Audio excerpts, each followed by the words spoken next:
welcome back to my channel True Crime and Trials, where I discuss true crime and trials. My name's Lindsay and I am back with the last witness of yesterday, which is Paul Kaufman. Now, you might recognise that name, but if you don't, he is the father of Sereb and Mella and was obviously with Susan. He is still in contact with Mella, which, when he said that, it surprised me. Going off Mella's testimony from last week, she didn't seem to like him very much, but... and he hasn't been in contact with Sereb for the last year or two. They had an argument about the jinx. Sereb wanted him to come and do an interview for it, but he wouldn't, and Paul has never watched it. So when Susan was with Paul, he wanted to produce a play, a musical on Broadway, and up until this point it has been said that this play was the downfall in Susan's financial situation and her emotional health, as the show didn't make it to Broadway, and it's been said she lost a lot of money. Paul is saying now that Susan didn't invest anything in that project at all.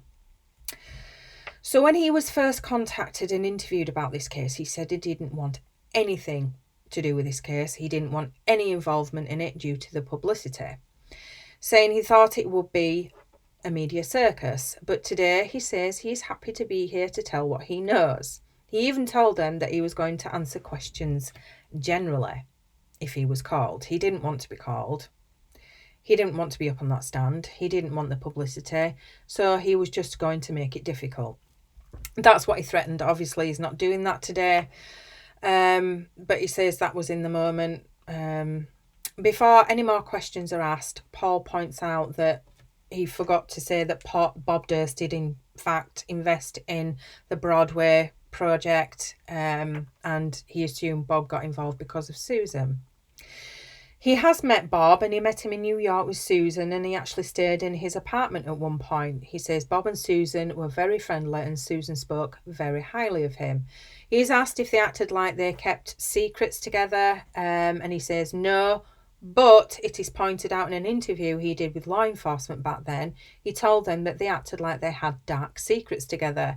He can't recall saying it, but it's possible he did. Obviously he did. Susan discussed Kathy with Paul. They spoke about it once on a plane to New York when Paul was going to be meeting Bob for the first time. They were just discussing scripts in regards to murder scripts and mobster ideas, and then she just came out and said, by the way, Bob killed his wife, as you do. Paul also told detectives that Susan had said that Bob's wife was a beautiful woman who was attending medical school and that she was going to leave him, and that he flipped out but didn't mean to do it. But again, he can't really remember saying it back then. Even though he knew all this, he wasn't forthcoming with this information when he was first contacted. In fact, he said he didn't know anything. When Susan told him what she knew, he didn't ask her who told her, because at that time he wasn't sure if she was telling the truth, because they were talking about imaginary circumstances regarding crimes and murders. Fair enough. Paul would not be surprised if Susan had told other people about what she knew. In fact, in an interview, he said other people would know because he knows Susan, but today he wouldn't say that. Now, other people have said she's a gossip. Obviously, she's told more people than him. So there we go, and we've had people saying, we didn't know if she were making it up. It didn't make sense at the time. She just came out with it. So the cross-examination. Shockingly, he didn't want to speak to the defence team either.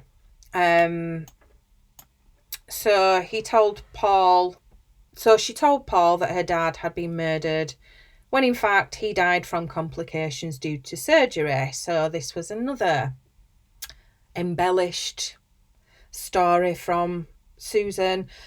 She told him that he had been murdered in the hospital. She also told him that her mother had been murdered, but really she had committed suicide.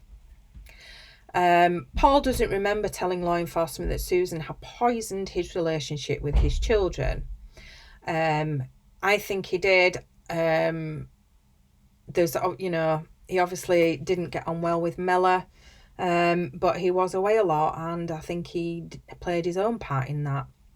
But we know how controlling and Susan was, so I can quite believe that she did poison that relationship between Paul and his kids. When Paul was told that Susan had been murdered, he told law enforcement that he wasn't surprised.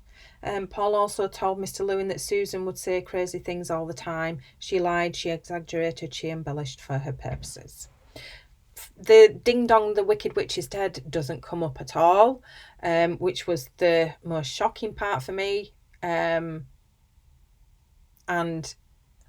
I did expect it to come up when he was called, but it didn't.